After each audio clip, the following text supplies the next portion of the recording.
Le Tyrol du Sud, une destination de vacances, un paradis naturel, et l'une des plus grandes régions productrices de pommes en Europe. Dans la commune de Mals, Béatrice Raas et ses camarades luttent contre l'arboriculture industrielle et les pesticides. Je suis très attachée à ma région. Je vois bien ce qui se passe ici. J'assiste à la destruction de l'environnement. J'aimerais pouvoir continuer à produire différentes variétés dans mon potager et dans mon champ, sans avoir peur que mes fruits ou mes légumes soient infectés.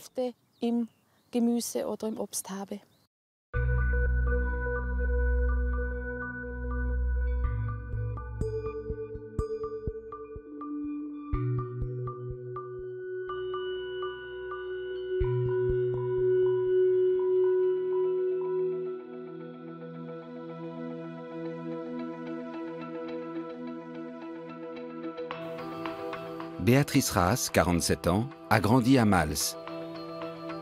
Dans son potager, elle fait pousser des fruits, mais sans commune mesure avec les immenses pommeraies un peu plus bas dans la vallée. Sur le fond, je n'ai rien contre les bonnes pommes bien saines. Ce qui me dérange, ce sont les énormes champs de pommiers traités aux pesticides, qui mettent en danger la santé de tous et détruisent la biodiversité. Les cultivateurs de la commune partagent cette inquiétude. Egidius Wellenssohn est agriculteur bio et cultive plusieurs types de fruits. Pour lui, pas question d'utiliser des pesticides. Il a un regard très critique sur l'industrie de la pomme dans le Tyrol du Sud. Les plus graves conséquences de la fruiticulture industrielle sont la monoculture, qui détruit le paysage, et l'utilisation de pesticides qui nuit à la planète. On ne peut pas produire d'aliments de bonne qualité de cette manière.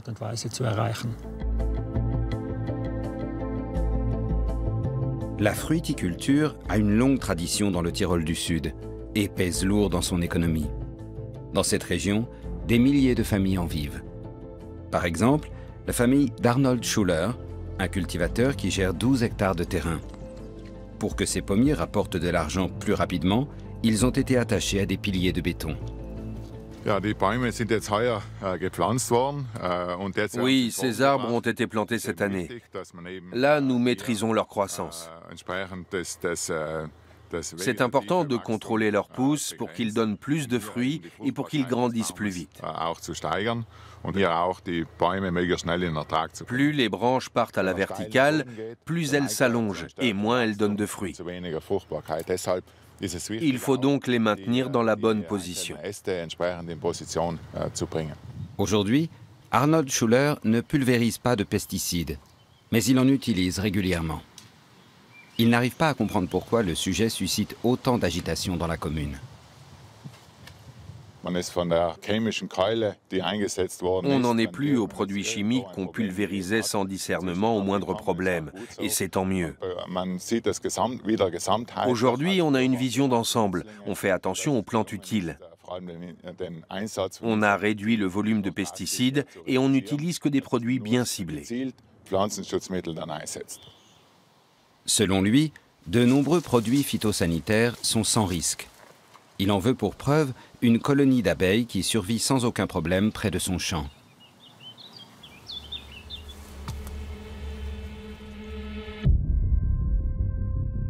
Mais cet argument est loin de convaincre tout le monde en ville. Par exemple, le pharmacien. Johannes Fragner-Unterpertinger milite depuis plusieurs années avec Béatrice et Egidius contre les produits polluants. Pour lui, les pesticides sont à bannir. Ces produits portent un symbole de tête de mort. Il y est noté « ne pas inhaler »,« danger de graves lésions oculaires »,« bien passer à l'eau en cas d'exposition à ce produit ». Un apiculteur peut placer des abeilles où il veut tant que les feuilles n'ont pas été vaporisées. Mais dès la floraison, dès que le champ est traité, l'apiculteur fuit vers les hauteurs avec ses abeilles, parce qu'elles risquent de mourir rapidement. Par exemple ici, à Mals, alors qu'on est censé peu pulvériser, les pesticides se sont répandus et les abeilles sont mortes en masse. Et si elles sont mortes, c'est parce qu'elles ont toutes été empoisonnées. Les militants écologistes de Mals n'ont pas voulu en rester aux belles paroles. Ils ont organisé un référendum pour une agriculture sans pesticides, le premier en Europe. Il fallait faire un référendum, parce que plus personne ne respectait le plus petit dénominateur commun pourtant ratifié par tout le monde. Comme on s'était moqué de nous, ou pour le dire plus crûment, comme on s'était fait entuber, nous avons dit « le peuple doit parler ».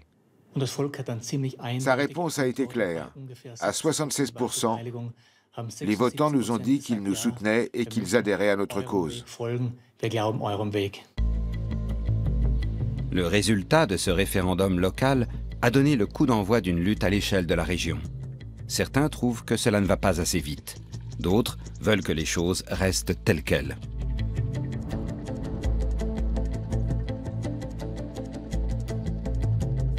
Le salon de coiffure de Béatrice accueille régulièrement des réunions de femmes en faveur d'une nouvelle forme d'agriculture. Es geht von bis Samstag und Sonntag bis zum Mittag. Okay. Elle ne cherche pas le conflit avec les fruiticulteurs, mais souhaite simplement vivre sainement. C'est une menace tangible. On a vu la campagne changer. On a progressivement compris ce que ça impliquait pour la santé. Ça n'a pas toujours été évident pour moi. Ça a pris de l'importance. On a étendu cette problématique à tout le Tyrol du Sud, ce qui nous a étonnés. Au début, on voulait seulement parler de Mals. Nous voulions simplement ne pas recevoir de projection de pesticides dans nos jardins. Je suis convaincue qu'il faut une agriculture sans produits chimiques pour respecter l'intégrité de nos sols. Il faut absolument passer par là. Je pense que tout le monde finira par le comprendre, tôt ou tard. Aujourd'hui, Mals lutte sous une autre forme, en posant des drapeaux de prière tibétains. Grâce à Internet, l'engagement des militants écologistes de la commune s'est fait connaître bien au-delà des frontières du Tyrol du Sud. Ces petits drapeaux sont des signes des 21 000 personnes dans le monde qui, à l'heure actuelle, soutiennent notre façon de voir l'agriculture, c'est-à-dire sans pesticides. Aujourd'hui, c'est vendredi. Dimanche, une délégation de l'Institut pour l'environnement de Munich doit arriver. C'est bien parti.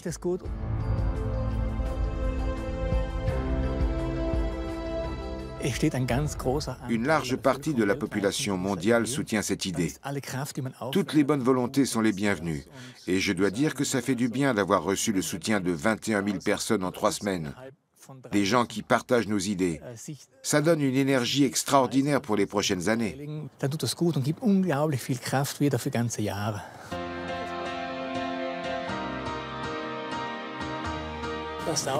C'est un peu long à mettre en place. Il y a 33 mètres jusqu'en haut.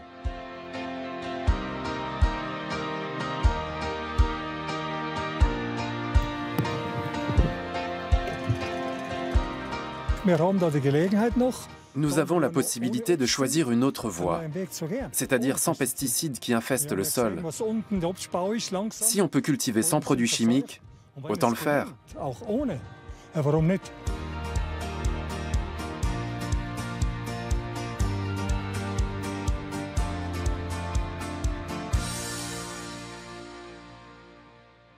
Dans son salon de coiffure, Béatrice fait de la publicité pour la visite de l'Institut pour l'environnement de Munich. Depuis longtemps déjà, ses convictions écologistes sont présentes dans sa façon de travailler. Je vais te laver les cheveux avec un shampoing naturel. Dans la plupart des produits, il y a des choses qui dessèchent beaucoup trop la peau du crâne. Il y a aussi des produits toxiques qui pénètrent dans le corps. En tant que coiffeuse écolo, j'ai la possibilité de faire du bon travail sans utiliser de produits chimiques, synthétiques, sans nuire à l'environnement et surtout en prenant soin de la santé des clients et de la mienne. Demain aura lieu un événement formidable. À midi, auprès du village, On va accueillir des gens de l'Institut pour l'environnement de Munich. Ensuite, on a prévu de former une chaîne humaine et de marcher à travers champs. Le but, c'est simplement de montrer que notre région est belle. C'est important de lutter contre les pesticides, mais aussi et surtout de préserver cette nature splendide qui nous entoure. Tu es d'accord avec moi, hein? Le lendemain matin, le comité d'accueil attend impatiemment la délégation munichoise.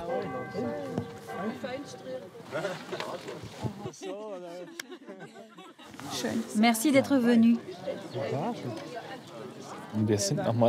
Nous sommes venus ici pour soutenir les habitants dans leur projet de commune sans pesticides.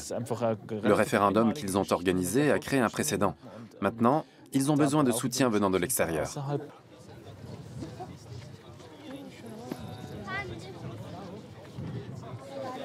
Parfait.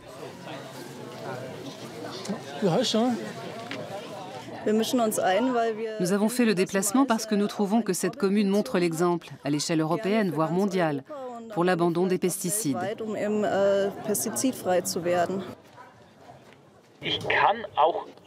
Je peux comprendre qu'une région qui produit des pommes depuis si longtemps ait besoin de temps pour changer. Mais ce qu'il faut également, c'est que quelqu'un sorte un panneau stop et dise aux gens, vous faites fausse route. Vous devez réfléchir à un nouvel itinéraire.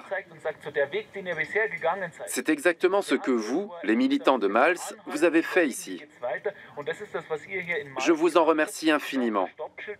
Toute l'Europe vous en remercie, mais aussi et surtout le Tyrol du Sud.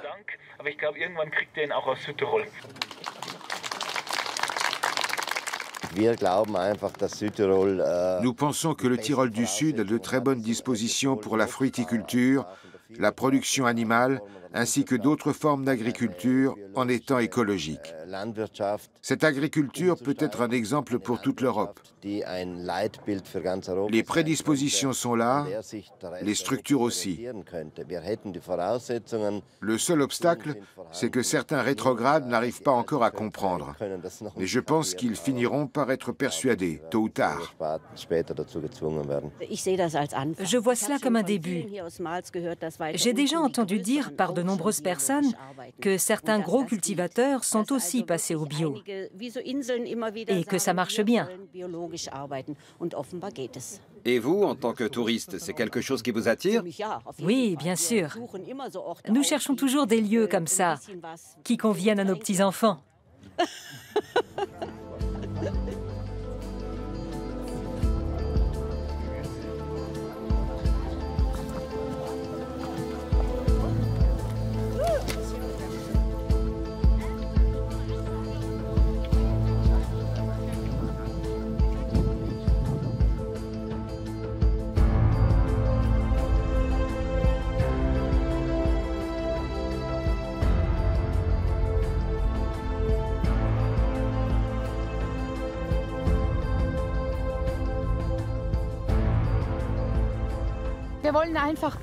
Nous voulons montrer que nous avons une belle campagne et que nous n'avons pas envie qu'elle soit détruite.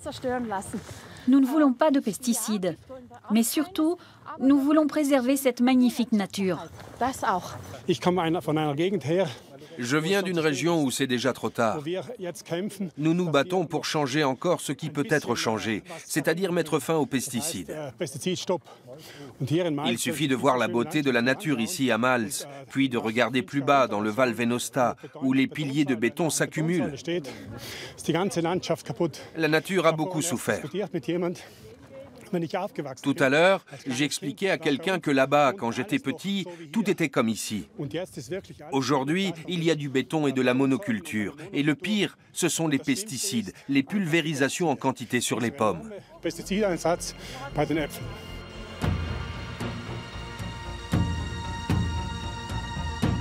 Ce qui tombe aujourd'hui sur les pommiers, ce n'est pas un pesticide, mais tout simplement de l'eau. Il est indispensable d'arroser ces arbres si on veut qu'ils tiennent le coup. Après des gelées nocturnes, les cultivateurs essaient ainsi de sauver les fleurs du gel.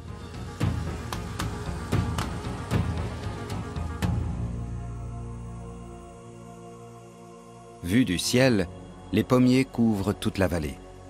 En plein milieu se trouve le terrain d'Urban Gluderer, qui cultive de façon bio depuis 26 ans. Depuis son toit, il peut observer ses voisins qui lui compliquent la vie avec leurs pesticides. Ils foncent. Le problème, c'est que ces gouttes très fines montent dans les airs et se répandent dans toute la vallée. Et évidemment, nous finissons par les inhaler. La loi interdit de pulvériser des produits phytosanitaires au-dessus des arbres cultivés. Mais dans les faits, il en est autrement. Pour Urban Gluderer, c'est une pollution permanente. Je suis parfois réveillé à 6h30 quand j'entends un pulvérisateur. Je sors en catastrophe pour voir ce que je dois protéger ou je dois fermer. Et je dois veiller à ce que les enfants ne sortent pas pendant la matinée, pendant les pulvérisations pour les protéger des pesticides. On a couvert tout notre champ avec des bâches parce qu'on pensait que tout venait d'en haut. Ce n'était pas le cas. On a ensuite couvert également sur les côtés. On a investi 200 000 € pour éviter d'être aspergés. Et aucun de ces cultivateurs n'a changé de comportement. Ils se moquent de nous parce qu'on est isolés. Notre seul point de repère, c'est Mals. C'est pour ça que nous nous entendons bien avec eux, et c'est ce qui nous réconforte un peu. On espère que ça déteindra un peu sur le reste de la vallée. Les habitants de la commune aimeraient être fixés dès maintenant. Grâce à des échantillons prélevés dans le sol, dans toute la vallée, on devrait bientôt savoir où se trouvent les résidus de pesticides. Nous voudrions voir si les vergers voisins contaminent les aires de jeu pour enfants. Il y a quelques semaines, on nous a dit qu'il n'y avait aucun problème, que le Tyrol du Sud n'était pas infecté. Et on aimerait savoir si c'est le cas. En tant que père de 2 enfants de 5 et 8 ans qui jouent souvent dehors, j'aimerais savoir s'ils sont exposés à des risques, tout comme ceux du Val et même de la région. Dans 1 ou 2 semaines, les irréductibles habitants de Mals sauront si leurs critiques envers l'agriculture traditionnelle sont justifiées.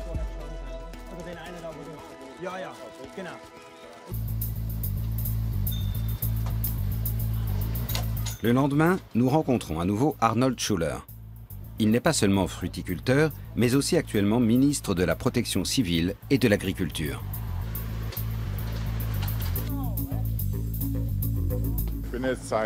Je suis pompier volontaire depuis 37 ans. Maintenant, j'ai un autre engagement sur le plan politique. Mais il faut également jouer les pompiers. Cette formation n'aura pas été inutile.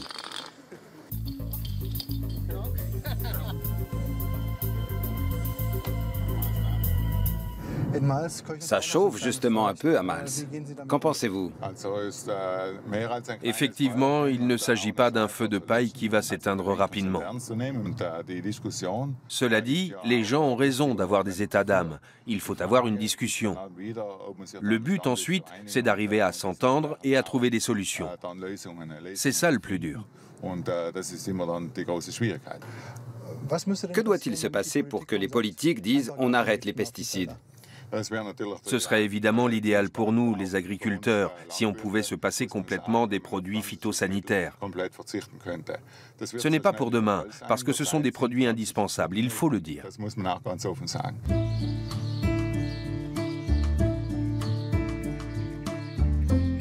Vivre sans pesticides. Est-ce un beau rêve qui se heurte à la réalité ? Parce qu'on ne peut pas se passer de ces produits, Béatrice ne peut pas y croire.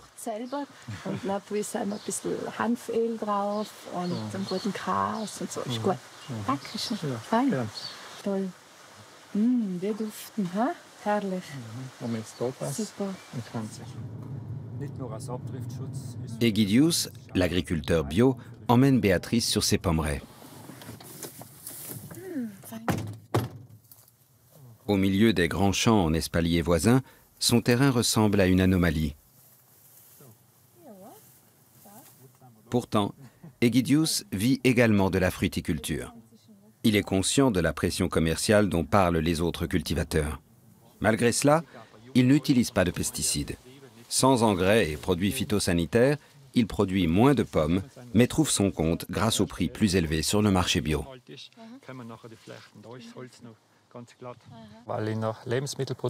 Pour moi, aucun produit chimique ne doit intervenir dans la production d'aliments.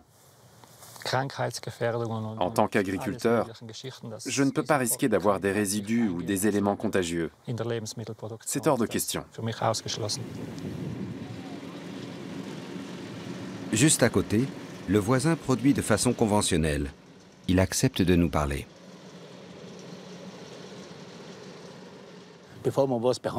Avant d'utiliser un produit, on regarde ce qu'il y a comme organisme auxiliaire et comme organisme nuisible. On pèse le pour et le contre.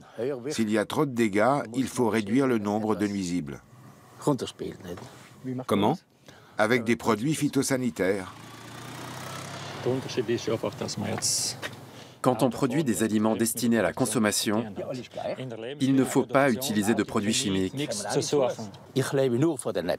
Je ne vis que des pommes. Maintenant, comment est-ce que je vais survivre? Je dois avoir une garantie de production. Vous croyez que les agriculteurs sont des idiots, mais c'est faux. Nous avons tous fait des études. Nous ne sommes pas si bêtes.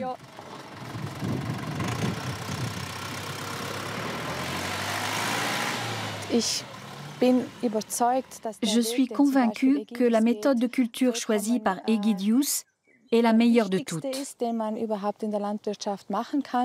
C'est celle que j'utiliserai en tant que cultivatrice privée ou pour mon propre potager, pour donner le bon exemple à mes enfants.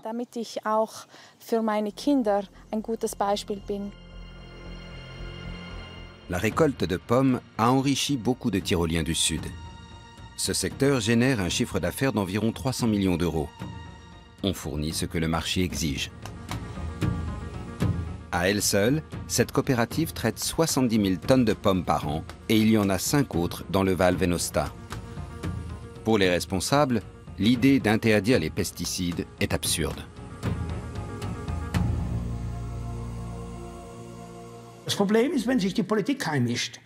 Le problème, c'est quand la politique s'en mêle. C'est ce qui s'est passé à Mals, avec cette histoire de référendum. Je ne reproche rien à personne, mais je n'aime pas cette méthode. Il faut que les agriculteurs discutent entre eux, les cultivateurs bio avec les cultivateurs traditionnels. On trouvera toujours une solution pour analyser les choses séparément et faire des propositions. Ce soir, les agriculteurs se réunissent effectivement autour d'une table en présence d'Arnold Schuller.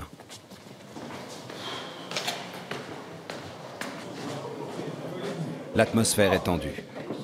L'attaque venue de Mals agace les fruiticulteurs.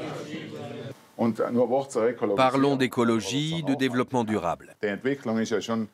C'est une évolution qui est en cours depuis longtemps déjà, de manière volontaire, et pas à cause d'une quelconque pression ou d'une loi.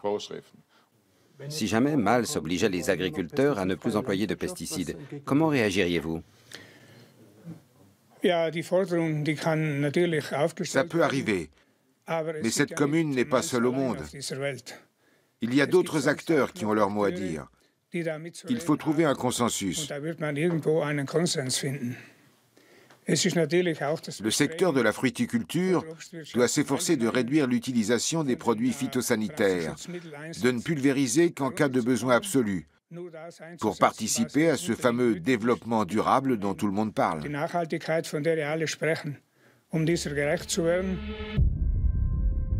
Les militants écologistes de Mals ont des doutes à ce propos et des éléments pour le prouver. Les habitants de la commune reçoivent enfin les premiers résultats des échantillons du sol. C'est encore pire que ce qu'ils craignaient.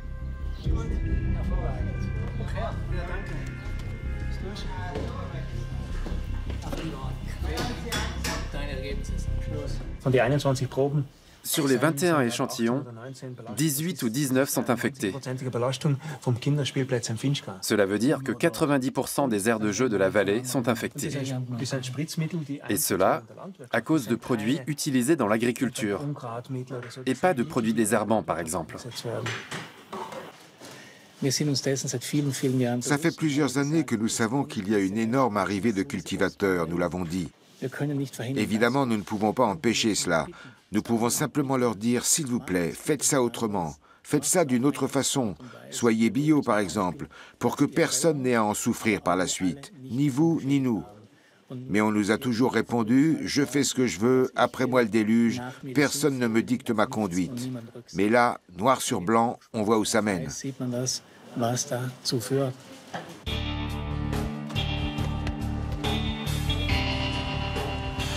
De nombreux habitants en ont assez. Aujourd'hui, ils mènent une nouvelle action pour faire connaître leurs revendications.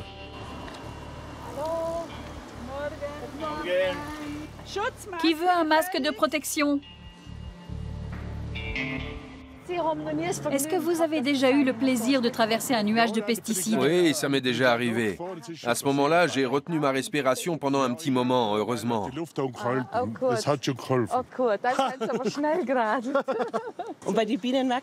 J'ai remarqué que les abeilles avaient beaucoup de problèmes.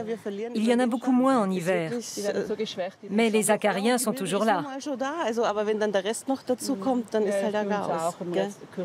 Quand les abeilles meurent, évidemment, ce n'est la faute de personne. Oui, bien sûr. Excusez-moi, je dois rattraper mon mari. Au revoir. À une époque, le Val Venosta était le grenier du Tyrol. Mais aujourd'hui, on utilise beaucoup de pesticides, avec des effets catastrophiques. On boit le lait du coin, les abeilles disparaissent, les insectes aussi. C'est un problème mondial que nous devons résoudre. Ce monsieur m'a raconté qu'il avait déjà traversé un nuage de pesticides.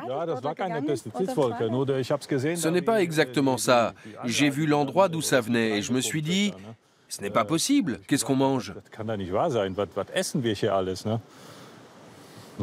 Et depuis, je n'achète plus de pommes venant du Tyrol du Sud.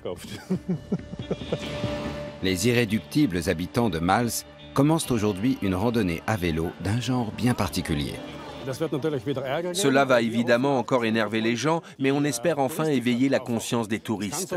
Ça ne peut pas continuer comme ça. Je veux que mes petits-enfants qui aiment jouer dehors ne respirent plus de pesticides. Il faut provoquer pour arriver à quelque chose? Il n'y a que ça qui marche. Cela fait 8 ou 9 ans que nous écrivons à nos députés et rien ne se passe. Ils nous répètent que ça ira mieux l'année prochaine, mais la situation ne s'améliore pas, elle a même empiré. C'est donc notre seule solution.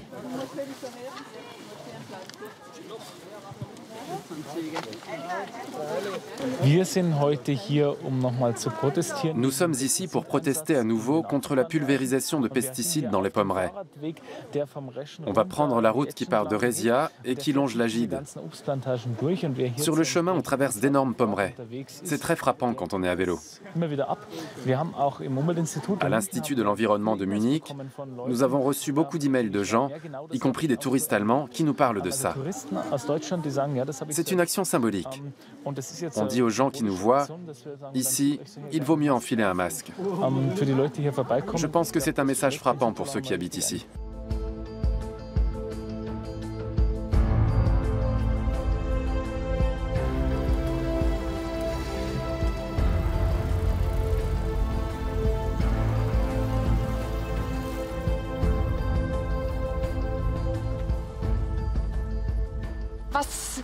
Ce qui est hallucinant, c'est que les gens qu'on a croisés sont tellement blasés qu'ils ne se posent même pas de questions. Si ça se trouve, il pourrait y avoir eu une catastrophe chimique. Mais les gens s'en fichent, ils tracent. Cela ne les intéresse pas. Je ne comprends pas pourquoi ils sont si blasés. Ça me rend triste, vraiment très triste. Cette action, annoncée à l'avance sur Internet, est accueillie très diversement. La plupart nous ont fait un doigt d'honneur. Quelques-uns nous ont applaudi, encouragés. Mais la plupart sont passés sans ralentir. Ils ont continué leur chemin sans se sentir concernés. Ils ne comprennent pas que c'est notre problème à tous.